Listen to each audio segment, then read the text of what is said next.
Hello, good morning. Yes, I'm back. It's me, Kenny Polcari, your host of the party, and today is Friday, March 3rd, 2022. Now, I was out yesterday because I was traveling. I was in Baton Rouge, Louisiana on Wednesday, speaking at the Southern University, giving a financial services kind of presentation. By the time I flew home yesterday, I didn't get back till 12:30 in the afternoon. It was way too late to give you my morning update. So here we are today. So let's talk about what happened yesterday and what's happening today and what is it that you need to know. So, oh my God, conflicting comments from two Fed heads ended up igniting a rally. Were the comments dovish, as the market interpreted them, or were they really flat, right? Is the Fed confused? Because that's really the message that I got.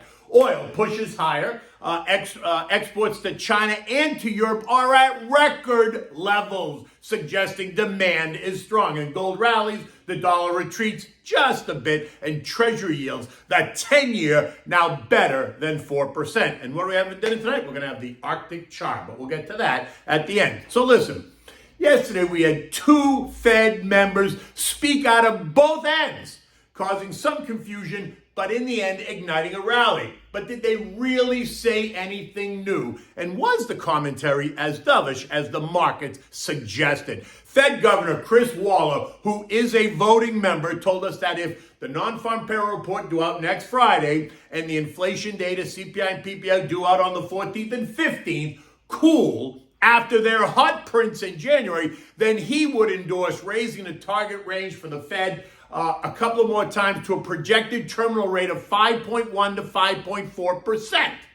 Now, 5.1 and 5.4 is actually below what the market has been primed to expect, right? Recall that we've been tossing around the 5.5 to 6% range after that hot January data print, right? So a range of 5.1 to 5.4 appears to be dovish.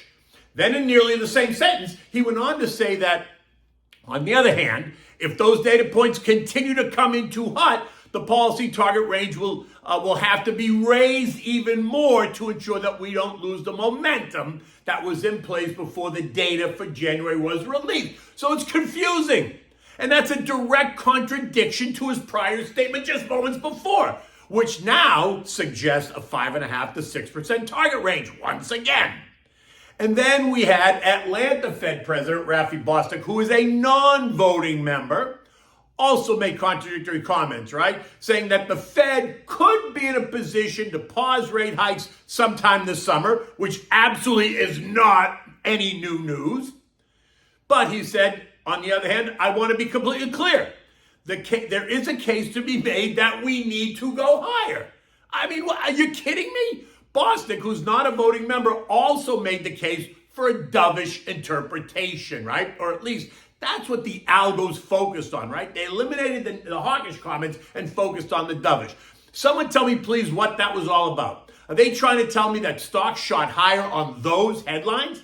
What about that was news? I keep asking, what is any different than what we've been talking about all along, right? The concerns are not new, and the terminal rate conversations are already somewhere between the 5 and 6% range.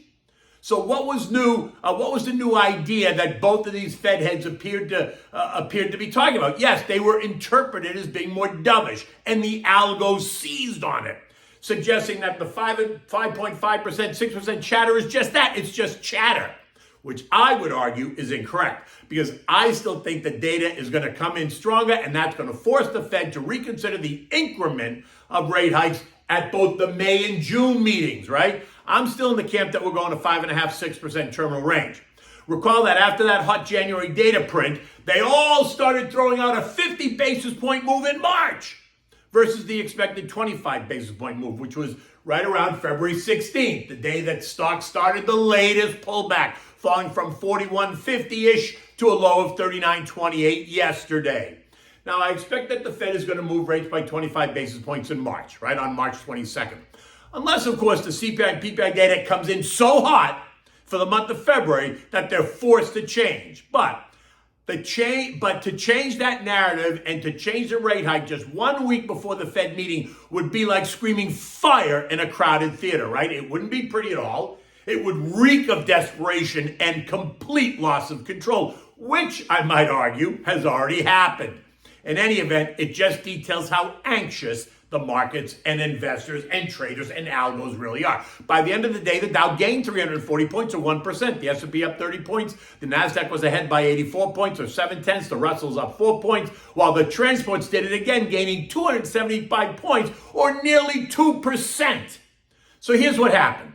The smart logic algos are at it again, right? They scrape the headlines. They interpret the language as dovish, going so far as causing some people to suggest that there's a subliminal message in the Fed speak, right? And that not only will the Fed pause, but get ready, pivot.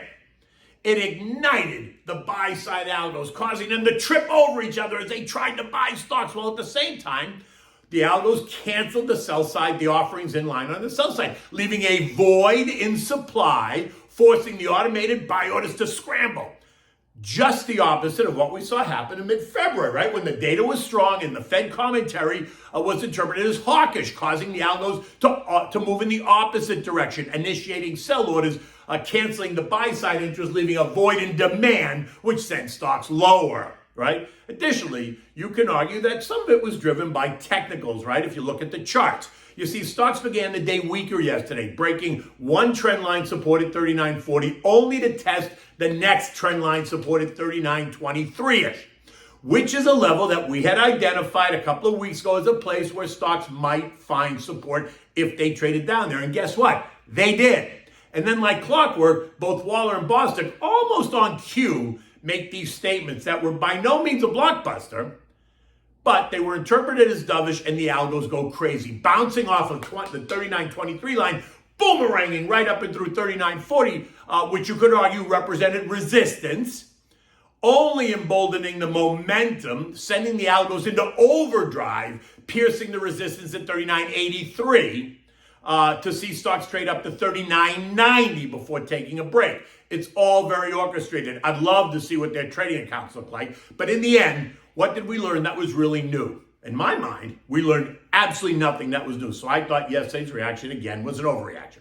10-year treasuries pierced 4% to end the day, yielding 4.05. The 6-month T-bill is still yielding better than 5%, beating the S&P's earnings yields now at 4.7%. Even the 2-year at 4.86% is beating the S&P's yield. And if rates continue to rise, then you can expect that inversion to get even wider. 30-year mortgages are now running at 7.05%. The Fed funds market is now pricing at a peak of 5.4% by June. But let's see what happens today after the markets have had a chance to digest yesterday's mixed commentary. Remember, the majority of Fed members have been and remain hawkish, with many still hinting of a terminal rate with a 6 handle on it, right? We only had this confusing comment yesterday out of 2 people. Oil, which was trading at $76.50 on Monday, traded as high as $78.80 yesterday on the recovering China story. It's now trading at $78.15 this morning, just backing off a little bit. Manufacturing activity in China grew at the fastest pace, apparently in more than 10 years, if you believe China, suggesting that the rebound in China is real and that the energy demand is not going away anytime soon. Russia is sending record amounts of oil to China, and the U.S. is sending record amounts of oil to Europe. So anyone that thinks demand is waning needs to see a shrink. We're now between the two trend lines, $77.90 and $79. A push up and through 79 is going to see us test resistance at 83.15. Remember, oil analysts are calling for $100 a barrel of oil by the summer. Gold rallied back nicely after trading down to $1,800 on that stronger dollar over the last couple of weeks. Right, we're now smack in the middle of the range, $1,800, $1,900. We're trading this morning at $1,850, up $11. It was down yesterday on the stronger dollar, but remember, we discussed the gold-dollar relationship and pointed out that if the dollar index pierced 106.50, then we'd see gold break down through $1,800, and it did not do that. So gold is rallying. In fact, gold came under pressure yesterday as the dollar pressed a little bit higher, but is up today as the dollar's pulled back off of yesterday's close, right? So this morning is trading at 104.70, which is down about 30 cents. But depending on the Fed narrative, that could all change. Higher rates is going to send the dollar higher, and that's going to send gold and other precious metals lower. So you have to pay attention. U.S. futures this morning are up, right? Dow futures up 80, S&P's up 12, the NASDAQ's up 40, the Russell's ahead by 6. Eco data today includes the S&P U.S. Services PMI, and that's expected to grow to 54.5, while the ISM, that's expected to be 50.5. The ISM is 54.5, pushing into expansionary territory, something that the Fed does not want to see. European stocks are higher this morning, currently up about 0.75%. In France, Germany, and Spain. Italy's up 1%. The UK's up by about 0.2. Eurozone inflation rose more than the expectation. The expectation was 8.2, but it now came in at 8.5. But that's down from January's 8.6. Core inflation rose to 5.6, up from 5.3. So is it a positive or is it a negative? The ECB minutes also suggested that we can expect higher rates beyond March. Sounds very familiar, doesn't it? The S&P yesterday ended the day at 3981, up 29 points, nearly 30 points, leaving it in the 3950, 4,000 trading range. A move up today of just a couple of points is going to put us north of all three trend lines, and many see that as technically positive. And while I agree that that's true, you can feel the nervousness still, right? And any headline can change the tone on a dime. I suspect that we're going to start hearing more mixed messages out of the Fed as they try to jawbone and control the action, not wanting it to be too optimistic while also trying to prevent it from being too pessimistic. In the end, it's going to be the macro data that sets the path. Remember, investing is dynamic. It's not static, which doesn't mean you need to whip it around every day. It just means you need to stay the course.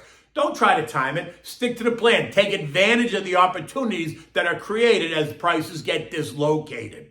Okay, so what do we have for dinner tonight? We're having the pan-seared Arctic Char with sliced potatoes and onion. Now, Arctic Char is a cousin to the salmon, right? It takes well to almost any kind of cooking method and is almost impossible to overcook since its fatty makeup is very, very forgiving. Right? Doesn't mean leave it in the pan for hours. Just means, you can kind of work with this one. It's this is a one-pan dish, and it goes straight from the pan to the plate. Now, for this, you're going to need small red potatoes that you've sliced into like quarter-inch thick slices. You need salt and pepper. You need the skin on char. You need olive oil, fresh rosemary, Kalamata olives, chopped Italian parsley, balsamic vinegar, and a little bit of lemon. You want to boil the sliced potatoes for 5 minutes, drain them, set them aside, let them cool. Now you want to season the Arctic Char with salt and pepper, set it aside. In a large saute pan, you're going to heat up some olive oil. You're going to place the seasoned Arctic Char skin side down on the pan. Careful, you don't want to crowd it. You want to just put enough pieces in there to sear them, right? Cook them for 3 or 4 minutes.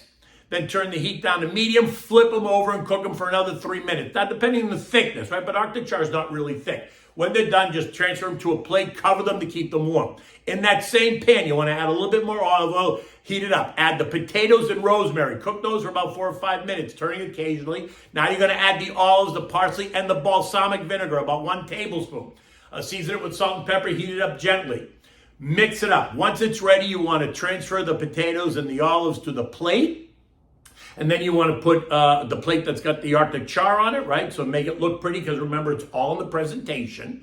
And then you want to serve it with a lemon wedge, right? So put a lemon wedge on each plate. And if somebody wants a lemon wedge, they'll put it with the lemon wedge. Remember, again, it's all in the presentation. And you can enjoy this with your favorite chilled white wine.